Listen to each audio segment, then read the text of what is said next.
La tâche du traducteur. En aucun cas, devant une œuvre d'art ou une forme d'art, la référence au récepteur ne se révèle fructueuse pour la connaissance de cette œuvre ou de cette forme. Non seulement toute relation à un public déterminé ou à ses représentants induit en erreur, mais même le concept d'un récepteur idéal nuit à tous les exposés théoriques sur l'art, car ceux-ci ne sont tenus de présupposer que l'existence est l'essence de l'homme en général.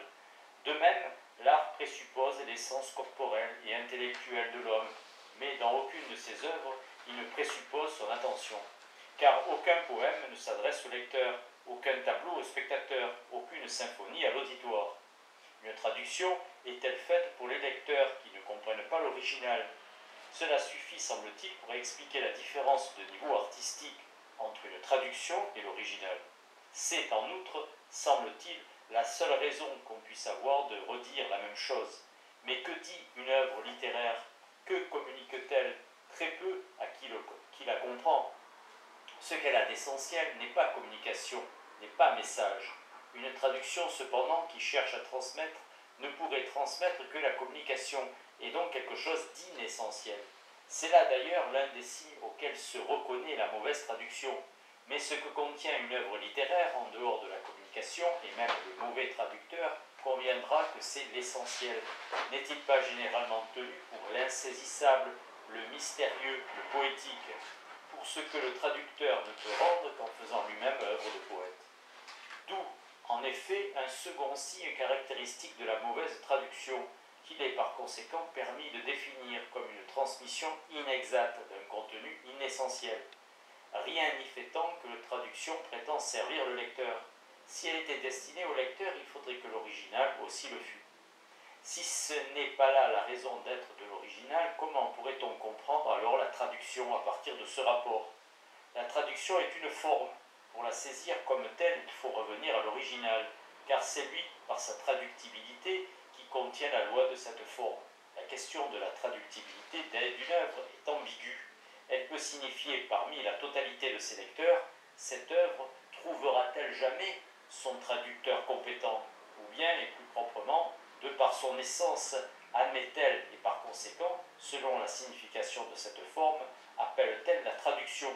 Par principe, la première question ne peut recevoir qu'une réponse problématique, la seconde cependant une réponse apodictique.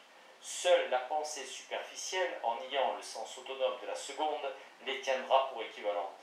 Mais il faut bien au contraire souligner que certains concepts de relation gardent leur bonne, voire peut-être leur meilleure signification, si on ne les réfère pas d'emblée exclusivement à l'homme. Ainsi, pourrait-on parler d'une vie ou d'un instant inoubliable, même si tous les hommes les avaient oubliés? Car si l'essence de cette vie ou de cet instant exigeait qu'on ne les oubliât pas, ce prédicat ne contiendrait rien de faux, mais seulement une exigence à laquelle les hommes ne peuvent répondre, et en même temps sans doute le renvoie à un domaine où cette exigence trouverait un répondant, la mémoire de Dieu. De même, il faudrait envisager la traductibilité d'œuvres langagières, même si elle était intraduisible pour les hommes. Apprendre dans sa rigueur le concept de traduction ne le serait-elle pas, en effet, dans une certaine mesure? Cette dissociation opérée, la question est de savoir s'il faut exiger la traduction de certaines œuvres langagières, car on peut poser en principe que si la traduction est une forme, la traductibilité doit être essentielle à certaines œuvres. En disant que certaines œuvres sont par essence traduisibles, on n'affirme pas que la traduction est essentielle pour elles, mais que leur traductibilité exprime une certaine signification, immanente aux originaux. Qu'une traduction, si bonne soit-elle, ne puisse jamais rien signifier pour l'original, c'est évident. Néanmoins, grâce à la traductibilité de l'original, la traduction est avec lui en très étroite corrélation. Disons même que cette corrélation est d'autant plus intime que pour l'original lui-même, elle n'a plus de signification. Il est permis de l'appeler naturelle et plus précisément corrélation de vie. De même que les manifestations de la vie, sans rien signifier pour le vivant, sont avec lui dans la plus intime corrélation. Ainsi, la traduction procède de l'original. Certes, moins de sa vie que de sa survie, car la traduction vient après l'original. Et pour les œuvres importantes qui ne trouvent jamais leur traducteur prédestiné au temps de leur naissance, elles caractérisent le stade de leur survie. C'est en effet dans leur simple réalité, sans aucune métaphore, qu'il faut concevoir pour les œuvres d'art les idées de vie et de survie. Que l'on soit en droit d'attribuer la vie à d'autres réalités qu'au corps organique, on s'en est douté même au temps des plus grands préjugés. Mais il ne peut guère s'agir d'étendre le règne de la vie sous le spectre débile de l'âme, comme l'a tenté Fechner, ni de définir la vie à partir d'éléments de l'animalité, encore moins déterminants, telle la sensation qui ne peut la caractériser que de façon occasionnelle. C'est en reconnaissant bien plutôt la vie à tout ce dont il y a histoire, et qui n'en est pas seulement le théâtre, qu'on rend pleine justice au concept de vie. Car c'est à partir de l'histoire, non de la nature, moins encore d'une nature aussi variable que la sensation et l'âme, qu'il faut finalement circonscrire le domaine de la vie. Ainsi naît pour le philosophe la tâche de comprendre toute vie naturelle à partir de cette vie de plus vaste extension qui est celle de l'histoire. Et à tout le moins, la survie des œuvres n'est-elle pas incomparablement plus aisée à connaître que celle des créatures? L'histoire des grandes œuvres d'art connaît leur filiation à partir des sources, leur création à l'époque de l'artiste et la période de leur survie en principe éternel dans les générations suivantes. Cette survie, lorsqu'elle a lieu, se nomme gloire. Les traductions, qui sont plus que des transmissions, naissent lorsque dans sa survie une œuvre est arrivée à l'époque de sa gloire. Par conséquent, elles doivent plus leur existence à cette gloire qu'elles ne sont elles-mêmes à son service, comme de mauvais traducteurs le revendiquent communément par leur travail. En elles, la vie de l'original, dans son constant renouveau, connaît son développement le plus tardif et le plus étendu.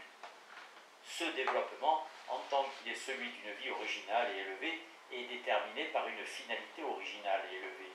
Vie et finalité, leur corrélation apparemment évidente, et qui pourtant échappe presque à la connaissance, ne se révèle que lorsque le but en vue duquel agissent toutes les finalités singulières de la vie n'est pas cherché à son tour dans le domaine propre de cette vie, mais à un niveau plus élevé. Tous les phénomènes de la vie qui ont une finalité, comme cette finalité même, sont en fin de compte au service, non pas de la vie, mais de l'expression de son essence, de la représentation de sa signification. Ainsi, la finalité de la traduction consiste, en fin de compte, à exprimer le rapport le plus intime entre les langues. Il lui est impossible de révéler, de créer ce rapport caché lui-même, mais elle peut le représenter en le réalisant en germe ou intensivement. Et cette représentation d'un signifié par l'essai, par le germe de sa création, est un mode de représentation tout à fait original, qui n'a guère d'équivalent dans le domaine de la vie, non langagière, car cette dernière connaît, dans les analogies et les signes, d'autres types de références que la réalisation intensive, c'est-à-dire anticipatrice, annonciatrice. Mais le rapport ainsi conçu, ce rapport très intime entre les langues, est celui d'une convergence originale. Elle consiste en ce que les langues ne sont pas étrangères les unes aux autres, mais a priori et abstraction faite de toute relation historique, apparentée en ce qu'elles veulent dire. Avec cette tentative d'explication, il semble, à vrai dire, qu'après de vains détours, nous débouchions à nouveau sur la théorie traditionnelle de la traduction. Si dans les traductions doit s'attester la parenté entre les langues, comment le pourrait-elle, sinon par la transmission la plus exacte possible de la forme et du sens de l'original? Certes, sur le concept de cette exactitude, la théorie en question ne saurait guère s'exprimer et en dernière instance serait incapable de rendre compte de ce qui est essentiel dans les traductions. Mais en vérité, la parenté des langues s'atteste dans une traduction de façon beaucoup plus profonde et plus déterminée que dans la ressemblance superficielle et indéfinissable entre deux œuvres littéraires. Pour saisir le rapport authentique entre original et traduction, il faut procéder à un examen dont le propos est tout à fait analogue au raisonnement par lequel la critique de la connaissance doit démontrer l'impossibilité de la théorie du reflet. De même que là, on montre qu'il ne saurait y avoir dans la connaissance, si elle consistait en reflet du réel, aucune objectivité, ni même aucune prétention à l'objectivité.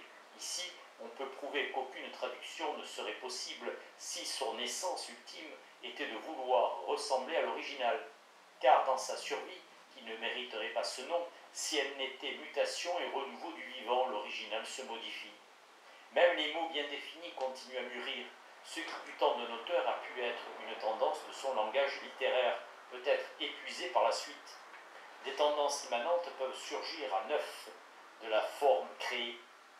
Ce qui avait une résonance jeune peut ensuite paraître usé, ce qui était d'usage courant peut prendre une résonance archaïque. Chercher l'essentiel de telles mutations, comme aussi du changement constant du sens dans la subjectivité des générations suivantes, et non dans la vie la plus propre du langage de ces œuvres, ce serait, en considérant même le psychologisme le plus cru, confondre la cause et l'essence d'une chose, mais à parler plus rigoureusement, ce serait par impuissance de pensée nier l'un des processus historiques les plus puissants et les plus féconds. Et voudrait-on même faire du dernier trait de plume de l'auteur le coup de grâce porté à l'œuvre, on ne sauverait pas pour autant cette théorie périmée de la traduction, car de même que la tonalité et la signification des grandes œuvres littéraires se modifient totalement avec les siècles, la langue maternelle du traducteur se modifie elle aussi. Disons plus, alors que la parole de l'écrivain survit dans sa propre langue, le destin de la plus grande traduction est de s'intégrer au développement de la sienne et de périr quand cette langue s'est renouvelée. La traduction est si loin d'être la stérile équation de deux langues mortes que précisément parmi toutes les formes, celle qui lui revient le plus proprement consiste à prêter attention à la maturation posthume de la parole étrangère et aux douleurs d'enfantement de sa propre parole.